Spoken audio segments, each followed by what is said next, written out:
各位朋友，大家好，欢迎观看《经济报》为您带来的11月29日重要经济数据总结和经济数据的预告。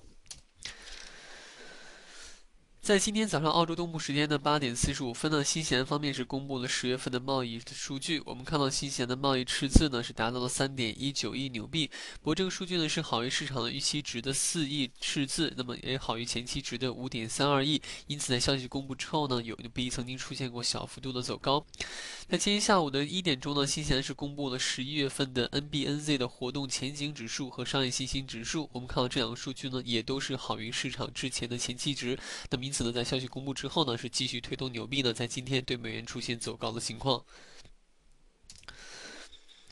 在日本方面呢，日本今天于澳洲东部时间的10点50分公布了一系列的零售业数据。我们看到呢，大型商店零售销售呢是增长了0.4%，好于市场的预期值和前期值。不过10月份的整体的零售销售情况呢，却不及市场预期的那么理想，达到了下跌0.2%，因此呢是拖动季调后呢下跌1.9%，差于市场的预期和前期值。由于数据有好有坏，因此数据本身呢并没有对日本的股市或者是外汇呢造成太大走势的影响。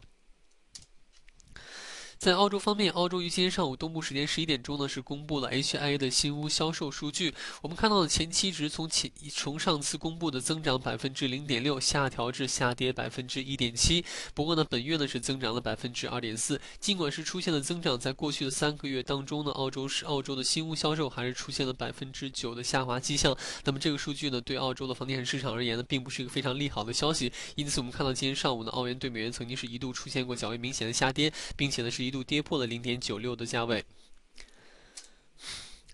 接下来我们看一下今天节目之后呢，晚间会公布的一些重要的经济数据。在英国方面呢，今晚将会有几个重要经济数据公布，其中较为值得关注的是10月份的消费者信贷数据。当天市场预期呢，10月份消费信贷将增长是2亿英镑，差于之前的3亿英镑的数据。那么这个数据出现减少呢，意味着英国国内本身的消费者信心呢，并不是非常的强。那么这个数据呢，有望对英镑造成不利的影响。在欧元区方面，欧元区今天晚间呢，首先会公布10月份的商业信心指数和消费者信心指数。市场预期消费者信心继续维持在-10和前期值一样不变，不过商业景气呢有望从前期的0.98增长至1.05。那么这有可能呢对欧元在短期之内形成一个较为利好的消息。不过由于在周末的时候呢，是欧盟和国际货币基金组织公布了850亿对爱尔兰的援助计划，因此早盘的时候呢，欧元曾经一度是非常明显的跳空上涨。然而呢，从早盘之后开始出现股市小幅回落，那么又拖累了欧元再次下跌，并且是跌破了星期五的低位。从当前市场反应来看呢，市场对欧元区的信心并不是很足。那么如果说今天晚间欧洲的股市表现不佳，那么欧元还是有望出现继续的下跌的。到了今天的北美时段，在加拿大方面呢，将会公布第三季度的经常账的数据。市场当前预期呢，加拿大第三季度经常账赤字将会从前期的110亿扩大至152亿。那么这个数据呢，将会是对加元而言是一个非常不利的消息。如果数据符合市场的预期，在数据公布之后呢，美元对加元将有可能进一步的走高。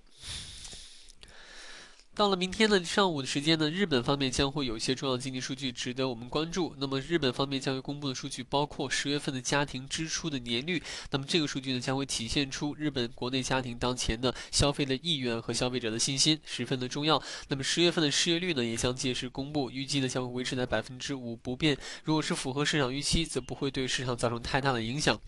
同时在稍后公布的数据呢，还有日本工业产出的情况。那么从当天市场预期来看呢，预计10月份的工业产出将会出现比较明显的下滑，月率下跌3.2%，拖累年率增幅呢仅为3.1%。如果是符合市场预期的情况下呢，这两个数据将会拖累日本股市的下跌。那么届时呢，将有望再次的推动市场上的风险厌恶情绪的增长。那么届时呢，对非美货币整体而言都将会是不利的消息，美元有可能继续出现走高的情况。好的，这就今天猫为您带来了今日上午的重要经济数据的总结和今天晚间经济数据的预告。感谢您今天的观看，我们下次节目再见。